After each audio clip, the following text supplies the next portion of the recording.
देखिए सबसे पहले अर्ली बैच का फायदा क्या है, नाम में ही अर्ली बैच है। अर्ली शुरू होगा तो अर्ली खत्म होगा। तो अर्ली बैच का क्या फायदा है कि 12th का सिलेबस तो अर्ली खत्म हो जाएगा। उसके बाद आपको कंप्लीट 11th का रिवीजन करवाया जाएगा, फिजिक्स, केमिस्ट्री, बायोलॉजी, और अगर जेई की बात करो तो फिजिक्स, केमिस्ट्री, मैथ, एनसीईआरटी के कॉन्सेप्ट्स क्लियर होंगे। अगर आपका पूरा सारा कुछ अगर बढ़िया चल रहा है, एनसीईआरटी भी पैरेलली चल रहा है, नोट्स भी अगर बढ़िया चल रहा है, तो ये बेनिफिट्स है अर्ली बैच। जो जहां डिस्ट्रैक्शन हो सकता है फरवरी मार्च में, जहां पर आप डेविएट हो सकते हैं, जहां पे अगर आप 2 महीने बिल्कुल नहीं पढ़े तो आप भूल सकते हैं, वहां पर ये सारी चीजें जो फायदे मैंने आपको बताए हैं ये अर्ली बैच ज्वाइन करके। हेलो बच्चों, कैसे हैं आप सब लोग। आई होप आप सब लोग एकदम मस्त होंगे और अपनी तैयारी बहुत जबरदस्त तरीके से कर रहे होंगे।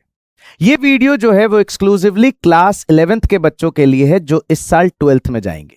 बहुत सारे बच्चों से डिस्कशन हुआ कि सर ये अर्ली बैच क्या है, अर्ली बैच क्या है, उसके फ़ायदे क्या हैं, अभी से क्यों बैच शुरू हो जा रहा है, क्योंकि जबकि 12th की क्लासेस तो जनरली सब जगह अप्रैल में शुरू होता है। अभी के शुरू होने के क्या फ़ायदे हैं, तो देखिए पहले मैं आपको बताता हूं कि अर्ली बैच का बेनिफिट है क्या।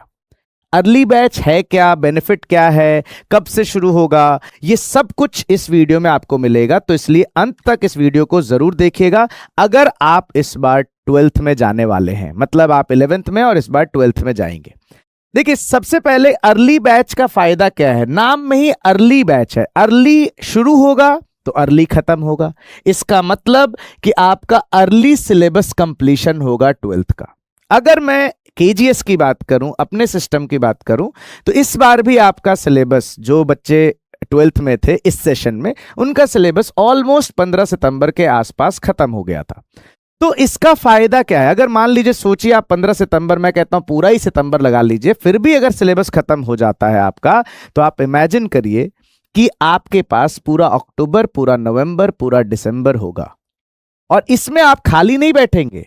इसमें अर्ली शुरू हुआ है आपका 12th, मान लेते हैं कि सितंबर में खत्म हो जाता है, तो इसमें कंप्लीट 11th का भी रिवीजन होना है। मतलब इन द सेम फी जो आप दे रहे हैं सिस्टम को, उसमें आपका 12th तो पढ़ाया ही जाएगा, उसके बाद आपका 11th का भी रिवीजन कराया जाएगा, पूरा डिटेल्ड रिवीजन। क्योंकि ऑब्वियस सी बात है, जब 3 महीने होंगे आपके पास, अक्टूबर, नवंबर, दिसंबर, क्योंकि आपको हमें पता है बोर्ड्स भी देना है, तो जनवरी फरवरी मान के चलें कि आप बोर्ड्स की तैयारी कर रहे होंगे, फिर भी आपके पास अक्टूबर, नवंबर, दिसंबर होगा पूरा अपने 11th नीट की तैयारी करने के लिए, 11th नीट का रिवीजन करने के लिए। तो अर्ली बैच का क्या फायदा है कि 12th का सिलेबस तो अर्ली खत्म हो जाएगा। उसके बाद आपको कंप्लीट 11th का रिवीजन करवाया जाएगा, फिजिक्स, केमिस्ट्री, बायोलॉजी, और अगर जेई की बात करो तो फिजिक्स, केमिस्ट्री, मैथ्स। तो इसका मतलब क्या हुआ सर, पहले अर्ली सिलेबस खत्म हुआ, 11th का रिवीजन हो गया, मोर टाइम मिलेगा क्वेश्चन प्रैक्टिस के लिए। ऑब्वियस सी बात है कि अगर मान लेते हैं, सपोज करते हैं, जो जनरली अप्रैल में बैच शुरू होता तो ये दिसंबर तक जाता तो रिवीजन का कोई चांस नहीं होता, रिवीजन का चांस नहीं होता तो क्वेश्चन प्रैक्टिस नहीं होता, और क्वेश्चन प्रैक्टिस कम होने का मतलब आप समझते हैं, जितना कम आप क्वेश्चन प्रैक्टिस करेंगे उतना ही दूर आप अपने सिलेक्शन से जाएंगे। तो इससे फायदा क्या हुआ कि आपका ज्यादा समय मिला क्वेश्चन प्रैक्टिस करने का, और उसी साथ साथ क्योंकि आप सभी को पता है बोर्ड्स भी उतना ही इंपॉर्टेंट है जितना नीट है, तो अगर आपका सिलेबस सितंबर में खत्म हो जाता है, अक्टूबर, नवंबर, दिसंबर आप 11th रिवाइज कर लेते हैं, तब भी आपके पास जनवरी है पूरा रिवीजन करने का। और एक बात और बता दूं कि केजीएस में ऐसा नहीं है कि सिर्फ नीट की तैयारी हो रही तो आप एनसीईआरटी नहीं पढ़ रहे हैं। हर टीचर अपने आप में एक धुरंधर है, और वो आपको साथ साथ आपके नीट की तैयारी के साथ साथ एनसीईआरटी भी लाइन बाय लाइन करवाता है, एनसीईआरटी भी पढ़ने के लिए बोलता है। और बोर्ड्स के लिए क्या चाहिए, एनसीईआरटी के कॉन्सेप्ट्स क्लियर होंगे। अगर आपका पूरा सारा कुछ अगर बढ़िया चल रहा है, एनसीईआरटी भी पैरेलली चल रहा है, नोट्स भी अगर बढ़िया चल रहा है, तो लास्ट में सिर्फ आपको बोर्ड्स के हिसाब से क्वेश्चन प्रैक्टिस करना पड़ेगा। आपको कंटेंट पढ़ने की तो जरूरत नहीं है, वो सब आपके नोट्स में मेंशन्ड होगा, सब कुछ आपको लिखा हुआ होगा। तो इसीलिए बोर्ड्स जब आपका नजदीक आ रहा होगा तो जनवरी बहुत सफिशिएंट टाइम है। मान लीजिए जनवरी आपका 1 महीना क्वेश्चन प्रैक्टिस के लिए बहुत सफिशिएंट है। इससे भी आपको लगता है कि नहीं, उसमें नहीं, तो सिस्टम में आपको जब आपका सिलेबस सितंबर में खत्म होगा, जब 11th रिवीजन कराया जा रहा होगा, उस समय टेस्ट सीरीज मिलेगा आपको, जहां पर आप बोर्ड्स की भी टेस्ट दे सकते हैं, जहां पे आपका मेन टेस्ट जो चल रहा है नीट का वो भी देना है। है ना। तो इसका मतलब कुल मिला के बात है कि इतना क्वेश्चन आप प्रैक्टिस कर लेंगे जिससे आपका सिलेक्शन होने के चांसेस बहुत बढ़ जाते हैं। और सारा गेम टाइम का है। हम लोग क्या सोचते हैं कि लास्ट तक सिलेबस करेंगे और उसके बाद रिवीजन नहीं हो पाएगा और फिर सिलेक्शन होने के चांस कम हो जाते हैं। तो इसलिए बहुत इंपॉर्टेंट है टाइम पर इनफैक्ट पहले सिलेबस का खत्म करना। और जितना ज्यादा समय मिलेगा, मान लीजिए मैं अभी आपको डेट भी बता रहा हूं कि जनवरी, ये जो अभी आपका 27 जनवरी है, जैसे अगर मैं पहले आपको डेट बताऊं, 27 जनवरी 2026 से शुरू हो रहा है केजीएस में। तो अगर आप 27 जनवरी से शुरू कर लेंगे तो आप खुद सोचिए कि आपके पास कितना समय है जिससे आप बहुत सारा क्वेश्चन प्रैक्टिस कर सकते हैं और अपने सिलेक्शन को क्या कर सकते हैं, सिक्योर कर सकते हैं। तो यानी कुल मिला के बात यह है कि नीट की भी तैयारी होगी और बोर्ड की भी तैयारी होगी। अब सबसे इंपॉर्टेंट बात है, आपके मन में सवाल आ सकता है वाई जनवरी, और बिल्कुल वाजिब बात है। देखिए ये जो वीडियो मैं बना रहा हूं ये बच्चों के साथ साथ मैं पेरेंट्स के लिए भी बात कर रहा हूं। जनरली क्या होगा कि जनवरी, फेब और मार्च का जो समय है ये बहुत क्रूशियल होता है, बहुत ही ज्यादा क्रूशियल। आप मान के चलिए कि जब भी बच्चा तैयारी कर रहा होता है, 11th में होता है, इस समय तक आकर के हो जाता है ऑलमोस्ट, लगभग सिलेबस खत्म हो चुका होता है जनवरी तक, आप मान के चलिए। तो फरवरी मार्च में क्या होता है, उसको ये लगता है जैसे 10th के बाद उसको समय मिला तो चलिए थोड़ा घूम लेते हैं, थोड़ा टाइम पास कर लेते हैं। और उसके बाद जब नया शुरू होगा कोचिंग में, अगर कभी अप्रैल में, तो फिर उसके बाद क्लासेस शुरू करेंगे। तो ये जो 2 महीना है वो पूरा उसका खराब हो जाता है। और अर्ली बैच यहीं पर क्यों अच्छा हो जाता है, क्योंकि यहां पे फेब और मार्च में आपको फ्री नहीं छोड़ा जा रहा है। आप फ्री नहीं हैं कि आप जो मर्जी वो कर सकते हैं। यहां पर आपकी क्लासेस शुरू हो जाएंगी 12th की। हम लोग हालांकि धीरे धीरे करेंगे 12th, लेकिन साथ में जब हम आपको बांध करके रखेंगे यहां पर, जब हम लोग आपको यहां पर कि 12th की तैयारी करा रहे होंगे, 12th का कोई चैप्टर पढ़ा रहे होंगे, उस समय आपके पास टीचर्स अवेलेबल होंगे अपने 11th के डाउट को क्लियर करने के लिए। क्योंकि ऑब्वियस सी बात है, आप 11th पूरा पढ़े होंगे तो थोड़ा उसमें डाउट भी होगा। और अगर आप मान लीजिए हम आपको फ्री छोड़ दें फरवरी मार्च में, तो आप वो डाउट तो भूल ही जाइए, वो 11th का डाउट भी रह गया, 11th का बैकलॉग भी रह गया, और फिर 12th का प्रेशर भी आएगा अप्रैल में। जो सारा कुछ जब एक साथ बर्डन होकर के अप्रैल में आएगा तो फिर बहुत मुश्किल हो जाता है आगे तैयारी करना। और वहीं से एक साइकोलॉजिकल प्रेशर शुरू हो जाता है, यार अप्रैल में शुरू किए हैं, 10-15 अप्रैल से पता नहीं सिलेबस कब खत्म होगा, रिवीजन कब करेंगे, बोर्ड की तैयारी कब करेंगे, और ये सब एक मेस बन जाता है। तो इसीलिए अर्ली बैच यहां पर बहुत इंपॉर्टेंट रोल प्ले करता है।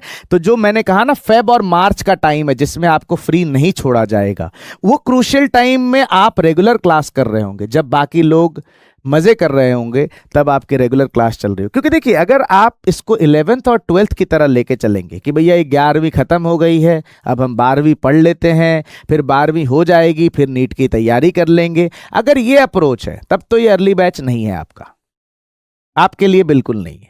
लेकिन अगर अप्रोच ये है कि मैं 12वीं के साथ साथ सिलेक्शन चाहता हूं, जो कि मेजॉरिटी बच्चे कर सकते हैं और मेजॉरिटी बच्चे करते हैं, वो तभी कर पाते हैं जब वो अर्ली स्टार्ट करते हैं। अर्ली स्टार्ट करेंगे, अर्ली फिनिश होगा, मोर टाइम मिलेगा। सिंपल, आप खुद भी अपने जीवन शैली में देख लीजिए, जिस दिन आप सुबह जल्दी उठ जाते हैं उस दिन आपको हमेशा लगता होगा कि आपके पास 1-2 घंटे, जितनी जल्दी आप उठें वो एक्स्ट्रा है आपकी लाइफ में, जबकि वो एक्स्ट्रा नहीं है, वो हम सो के खराब कर रहे होते हैं। एक्स्ट्रा थोड़ी है, दिन तो उतना ही घंटे का है, 24 घंटे का ही है। उसमें आप 8 घंटे सो लीजिए, 9 घंटे सो लीजिए, सोने पे तो कोई रोक है ही नहीं। तो जिस दिन आप जल्दी उठ जाते हैं, 4 बजे उठ जाएं, 5 बजे उठ जाएं, और जनरली आप 8 बजे उठते हैं, तो आप खुद ही देख लीजिए आपके पास 4 घंटा एक्स्ट्रा हो गया। अगर आप उसी 7 बजे उठते हैं तो 3 घंटा एक्स्ट्रा हो गया। तो ये एक्स्ट्रा टाइम जो है वही काम यहां पर अर्ली बैच करेगा। जब सब लोग मजे कर रहे होंगे, आपका रेगुलर क्लास चल रहा होगा। तो हाँ, मैंने ये भी कहा कि मजे करने हैं तो अर्ली बैच नहीं है। दूसरा, आपके पास रेगुलर डाउट सपोर्ट। ये क्यों कह रहा हूं मैं, आपका जो 11th का डाउट है, हालांकि मैक्सिमम कवर हो जाता है, लेकिन फिर भी जब आप रिवाइज कर रहे होते हैं तो कुछ ना कुछ डाउट आएगा। आप अगर रेगुलर कोचिंग विजिट कर रहे हैं ऑफलाइन, तो आपके पास टीचर से रोज इंटरेक्शन होगा, मैक्सिमम टीचर स्टूडेंट इंटरेक्शन। और जितना आप टीचर स्टूडेंट इंटरेक्शन करेंगे उतना ज्यादा आपका डाउट क्लियर होगा, क्योंकि ऑब्वियस बात, आप टीचर से खाली बतियाने तो आएंगे नहीं, टीचर से डाउट पूछने आएंगे। तो इसका मतलब जो 11th का जो भी बचा खुचा डाउट है वो भी कवर हो जाएगा।